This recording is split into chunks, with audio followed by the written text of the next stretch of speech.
Friends, welcome back. Welcome back to the fire pit again. Richard here, and today I'm joined by my buddy, Greg Roth. Greg has been a part of the Anvil with us since we started this thing back in 2017. And amazing that we've been going over 5 years with this thing, going on 6 years, and this will be number 9, I think, this year, which has been an amazing ride. But yeah, Greg, you've been with us since we first started. It's been a fun journey just to be able to have you here as a part of this with us. And as we start this conversation, I just wanted to invite you in, just kind of share again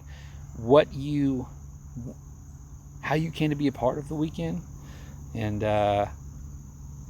just kind of just a little bit about that and how that's been for you. Yeah, so I mean, it's been an awesome journey, been awesome to be a part of. And like you said, it's hard to believe that this is number 9, going on year 6. It is crazy.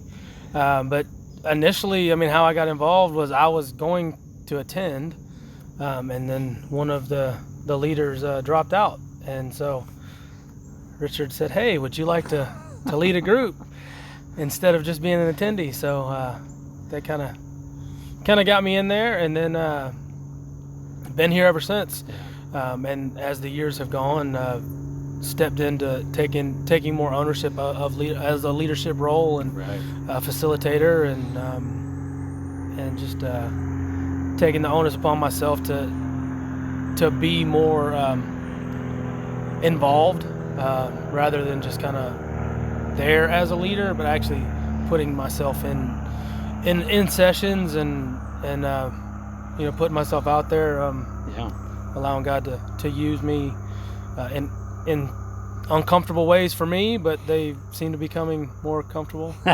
So yeah, no, it's awesome. Yeah, because you were I remember when I invited you in to be a part of that and lead the group, because we had this small group element when we first started the weekend, and but I asked you to lead the group, and but in what I saw, I think we were doing a small group together, kind of diving through this Wild at Heart theme, and you were one of the guys that were just kind of really invested in being a part of it. And I don't know, just saw something in you that I was like, you know what, I think this guy needs to be a part of what we're doing. And it's been you battled through a lot of things with some qualification stuff with being a part of it, but I know it's been a very good thing, and just the friendship we've been able to develop through this, I think, has been a cool piece of that. So yeah, share with me just being a part. So as you've been a part of this now from the beginning, you've seen several different men come through this weekend. Some we know a lot more intimately because they go to our same church, and others that have been from all over the place, but you've seen men from all walks of life. What is some of the things that you've seen and the impacts that you've seen on men that have come to be a part of the Anvil? Yeah, so I mean, there's a large, I mean, it ranges, there's a big range from the men that, some of the men you can see at the weekend, you can see something is happening with them, especially those first 2 that we did. We had, there were people that were like, "No, I'm not hugging anybody. Like, this is not for me." And then at the end, they're like, when we're leaving, they're searching out the men before we left, because a bond was built, and just, the fig leaves were dropped and the masks were dropped, and people felt comfortable with who they were and seeing who they are fully in Christ, and that's cool to see that. And then also some of the changes that we've seen from some, the men that we do see on a more regular basis, because they go to our church. Just when you see the wives have said, there's a difference in their husband when they come home, and just to see some of the lasting effects. I mean, one that really stands out to me is Dallas. The first Anvil, how that totally changed how he saw himself in God's eyes. And just and not just him, but you see that in many people. And then for me myself, just every Anvil we've done, there seems like a new layer that God's revealing to me of who I truly am. Like he's really opening my eyes, and it's kind of crazy. I've been listening to this song lately. I've shared it with you guys recently, called Hide No More, and it's really kind of where I'm at, like being known, not known by men, but being known by God, and being known by whose we are, not who we are. I think that's one of the biggest things that I've seen, not just for myself, but for a lot of the men that have gone through, is just seeing a more clear picture of who they truly are in Christ versus what the world says we are and what the world says a man is, but finding their identity fully in who they truly are, and accepting that and walking in that. That's good. Absolutely. So what would you say for a man that's thinking about coming, that maybe is kind of on the fence of coming to the weekend, as maybe has been invited, what would you say to that man to say, this is why you should come, this is why you should come see this weekend or be a part of this weekend? Ultimately is seeing who you are in God, and really coming alive in who you are, and being able to be okay with that. It's okay to be struggling. It's okay to not to be okay all the time. But that a lot of times us as men, we tend to isolate, and we tend to not, the whole being known factor is, a lot of that has to do with we isolate and we don't let other people in, and when we do that, we can never truly be ourselves. And by letting other men in our lives and allowing other men to pour into us, and hearing other men's stories that you relate to, and that you can, you're not in this alone.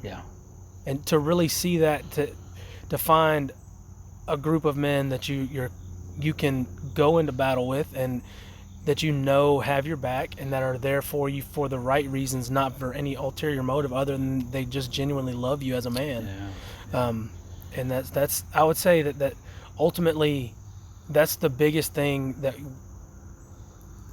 one of the easiest and biggest things that we can get out of this is knowing that we have other brothers in our lives.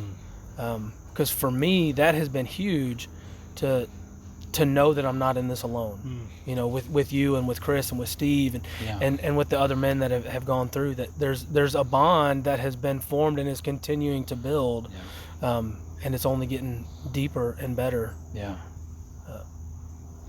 That's good. I think that's such a critical piece of it all, of how those connections get forged, and when guys leave the weekends, they're not going in and having to take this battle on their own. They're not having to step into this on their own. They know they have other men that are in their corners, and I think it hasn't always been perfect, but I think we try our best to keep connected with these men in some way, so to help kind of see how things are going, where's it going wrong, how, what can we do to help, or even just encourage if we can't do anything ourselves. So that's so good, to have that. So from your perspective, so those first several Anvils, you led a group when we started, for those first couple years that we did that aspect, and then you started engaging, giving some reaction pieces during some of the sessions that we teach and everything. But then the last couple of years, you took on one of the critical sessions that we also dive into, and you now lead this. If those familiar with Watt at Heart know, John talks about these three main themes that every man has, and that is a battle to fight, an adventure to live, and a beauty to rescue, right? And you teach this whole session about the battle to fight, and how important that is. So I want you to kind of just share a little bit about that. What just some aspects of that session, and also why do you feel it's just a critical piece of what we dive into in this weekend? Yeah, I mean, with the battle to fight, first thing with that is we have to know that we actually are in a battle. The enemy, Satan, he has a lot of tools that he uses to hide the fact that we're in a battle. I mean, one of the first things he does is he tries to convince us that he's not real, that he's not there, that he's not the reason our problems are. And so that leaves two options. That leaves it's our fault, or it's God's fault. Yeah. So we blame God and we blame ourselves, and we, instead of blaming the enemy that's really putting these things in our lives, and through that, once you know that you are in a battle and you know who your enemy is, now you can prepare and you can give yourself the tools needed to fight that battle. Right. And being aware, the awareness factor is one of the biggest, I think, takeaways from the Battle to Fight session. In today's culture, we tend to everything is about having fun and playing, but there's a lot of spiritual warfare that we're under every day that we don't account for. That's good. That's to me is one of the most important aspects of it, is just realizing that we are in fact in a battle, and knowing who that enemy is that we're fighting. I mean, that's good, because there's that one clip that we've shown at the weekends. It's from The Lord of the Rings, and it's from Two Towers, I believe it is. And they're Merry and Pippin are with Treebeard and the Ents, the trees, right? And trying to convince them that they need to take on Sauron and what, because they are bringing destruction to the world. And this whole idea, when they say they're not going to fight, they're like, "But you're a part of this world, aren't you?" Right? And that's, I think, so critical for so many of us, of realizing, if we're in this world, we have to be engaged in this. We have to realize that we're not immune to the tactics that Satan wants to use to get after our hearts through any number of means. So I think that's to get oriented to that piece, that we are in a world at war. So it's so good. So any other things about that? And also with that, the fact that we are in a battle all the time. I mean, it's there's always aspects to that we can run from. But when you look at the armor of God, all of those tools there's nothing protecting your back. So we're never called to run from the fight. We're always called to battle. Everything is you have a shield. It talks about the shield of the Spirit. It's talking about your helmet, your sword, your shoe. Nothing is protecting your back. And so where that comes from is what we were just talking about, as having those other men around us. That's where we get the protection from our backside, is the men that are in that battle with us. And the more men that we can get alive and aware that this is a fight that we're in, then that also allows us to fight better. And when we get those tools and we refine those tools and we have a plan of action, just like with anything, the more you prepare, the better you're going to be. And if you don't know what you're preparing for, you're going to be walking around lost. And so that's what I think. Just opening up our eyes to that and embracing the fact that we're in a battle. But ultimately, the battle is won. God has. We're fighting. We should be fighting from victory, not for victory, because God has already won the battle. But there's times, and constant times, where the enemy is trying to take us out, and discount us, and make us feel like we don't have a part, make us feel like we don't have what it takes, and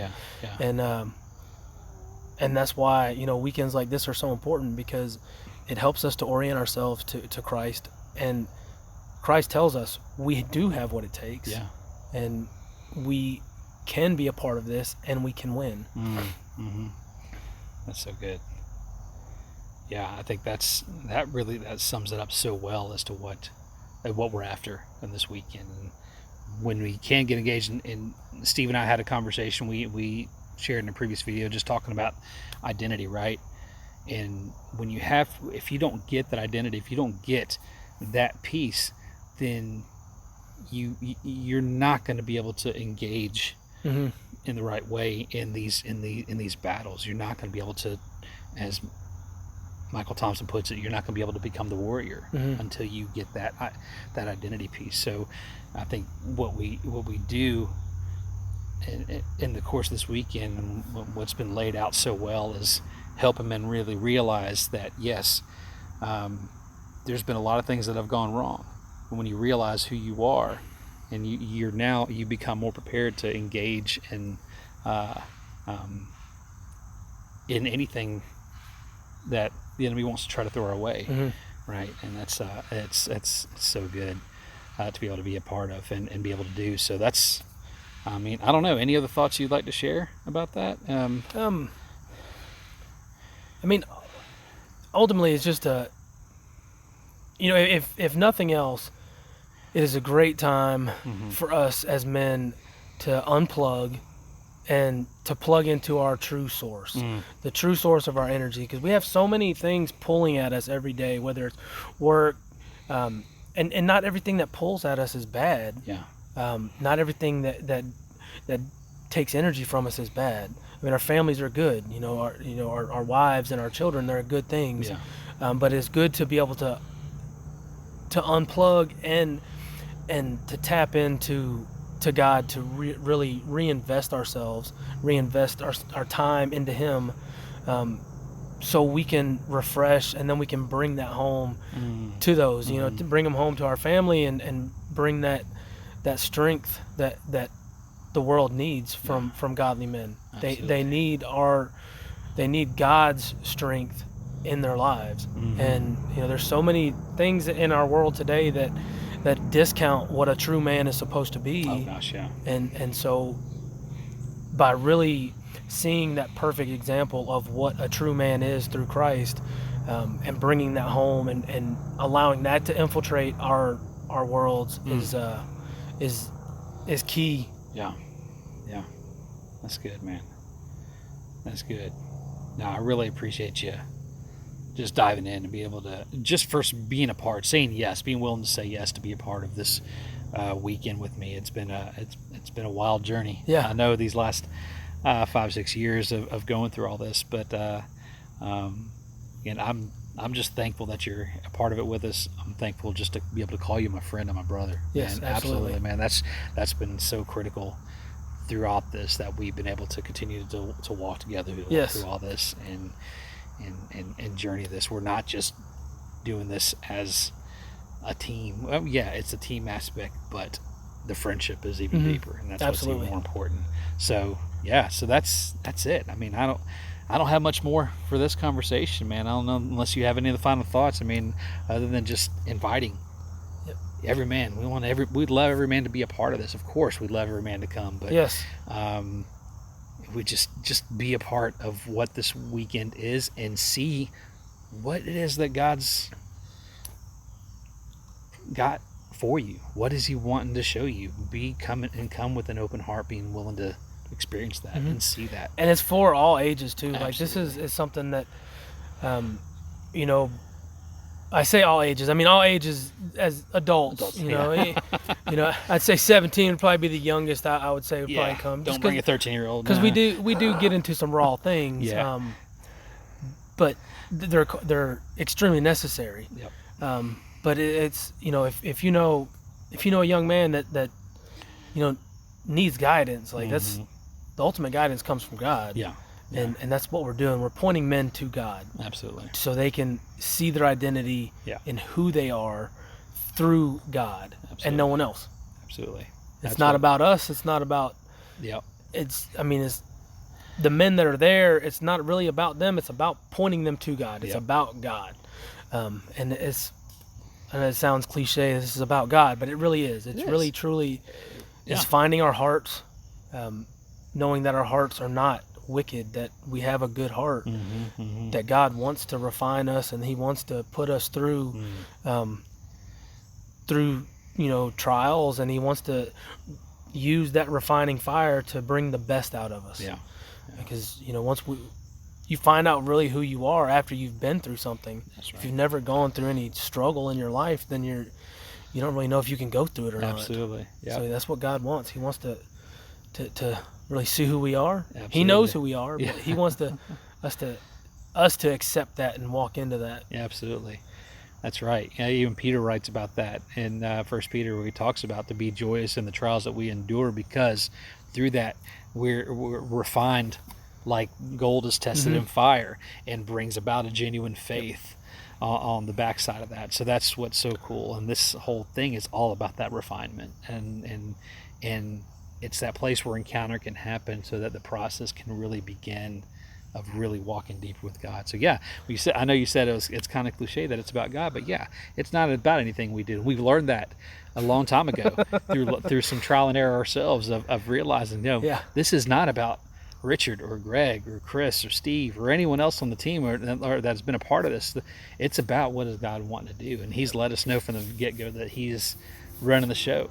So we get out of the way, and He just uses the instrument to deliver the message, and then He does the work He needs to do, and that's been a cool thing, man. Thanks again for joining me.